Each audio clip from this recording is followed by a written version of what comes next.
Nous sommes de retour dans cette édition du 10 juillet 2024. Nous sommes en direct et désormais il est l'heure de retrouver David Furcage. Bonjour David. Bonjour.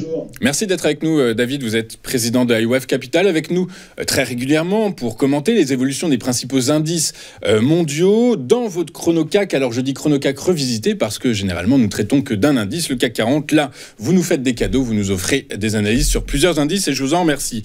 On va commencer traditionnellement avec l'indice phare parisien, le CAC 40, qui est dans une dynamique baissière que l'on explique évidemment par la non-visibilité quant à l'évolution du paysage politique en France. Oui, nous en avions discuté la semaine dernière. Donc, le graphique que vous avez sous les yeux représente l'indice français en période journalière depuis donc la fin de l'année 2023. Nous avions vu que celui-ci avait rompu l'essentiel de ces indicateurs de suivi de tendance, le canal, la moyenne mobile, et que depuis les élections, plutôt fin mai, début juin, eh bien celui-ci était davantage volatile, avait corrigé et avait retracé une partie de la jambe de hausse qui se situe à l'intérieur du canal ascendant et teste à présent les 50% de retracement de cette jambe de hausse. Depuis les élections, dans la partie cerclée, eh bien celui-ci évolue à l'intérieur d'une sorte de range de court terme qui se situe entre les 7504 points et une résistance de court terme à 7740 points. Donc ce petit zigzag à l'intérieur de cette zone, c'est précisément l'évolution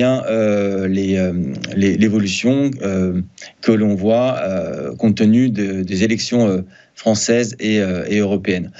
Donc, que dire à présent de cela ? Et bon, pour l'instant, ça tient, comme on l'avait évoqué depuis maintenant un certain nombre de jours, au-dessus des 50% de retracement. Cela dit, à l'issue, justement, maintenant que les éléments politiques commencent à se décanter, eh bien, ce que l'on observe, c'est que celui-ci est davantage sur la zone des 50% sur un support à 7504 points, plutôt que sur les points hauts à 7740 points. Donc, pour l'instant, eh bien, on va plutôt rester fidèle à ce qu'on a évoqué depuis maintenant quelques semaines, c'est-à-dire que le mouvement correctif devrait se poursuivre, et notamment vers les 61,8 de retracement à 7332 points. On va parler maintenant du S&P 500. Le S&P 500, alors c'est une situation totalement différente, enchaîne les records. 36e, je crois, cette année, hier. Du coup, à force des choses, ça devrait continuer. En tous les cas, le momentum est toujours présent et de plus en plus d'ailleurs prégnant, puisqu'on l'avait vu aussi depuis maintenant un certain nombre de semaines, celui-ci, donc le SP500, le marché américain, évolue à l'intérieur d'un canal sensiblement ascendant. Il en est sorti par le haut, changeant de pente, allant chercher de nouveaux sommets. Et maintenant, il teste la borne haute d'un canal ascendant. Donc le momentum est toujours très très présent et prégnant, notamment tiré par, en tout cas concernant le SP500, par le secteur de la technologie. Nous avions également évoqué la semaine dernière, je ne sais pas si vous vous en rappelez, le secteur de la consommation discrétionnaire qui a depuis pris 3%, je crois. Donc ce qu'on avait évoqué la semaine dernière a été peut-être intéressant pour ceux qui ont cherché à suivre. C'était pas une recommandation, mais c'était une analyse qui pointait vers peut-être quelque chose d'intéressant pour certains de vos auditeurs. En tous les cas, le SP500, toujours plus haut, toujours plus fort. On l'a évoqué maintenant depuis de nombreux mois, quel que soit le discours de Powell, quels que soient les événements géopolitiques ou pas, le SP500 est un indice phare pour le moment de l'année 2024 à l'intérieur des grands indices mondiaux. Très clair, évidemment. On est tout à fait conscient de cette situation-là. Là, vous nous faites un petit comparatif, une comparaison évolution indice français, européen, mais américain, toujours en faveur des indices américains, j'imagine. Eh bien oui, effectivement, le graphique que vous avez sous les yeux compare, ou en tout cas c'est un ratio, donc c'est le CAC 40 divisé par le SP500.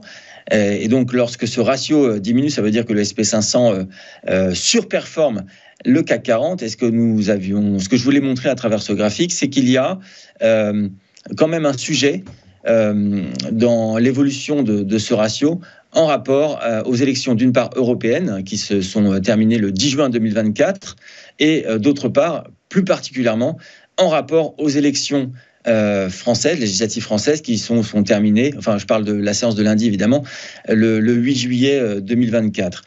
Ce que l'on avait observé depuis maintenant quelques semaines, c'est que finalement, les sondages et le changement de paradigme politique à l'intérieur de l'espace européen avaient produit une sortie par le bas de ce ratio. C'était plutôt à la fin du mois de mai, ou en tout cas la seconde partie du mois de mai, et que les élections européennes ont produit une nouvelle poussée baissière de ce ratio, donc une capacité au SP500 de largement surperformer le CAC 40. Et finalement, ce que l'on observe à la suite des élections législatives françaises, c'est que, alors c'est très intéressant de l'observer, hein, on est sur des niveaux de plus bas historiques de ce ratio. Donc c'est-à-dire que jamais les indices américains n'ont surperformé à ce point l'indice français, et ceci compte tenu des élections ou du sujet ou du catalyste politique à l'intérieur de la zone euro et plus particulièrement à présent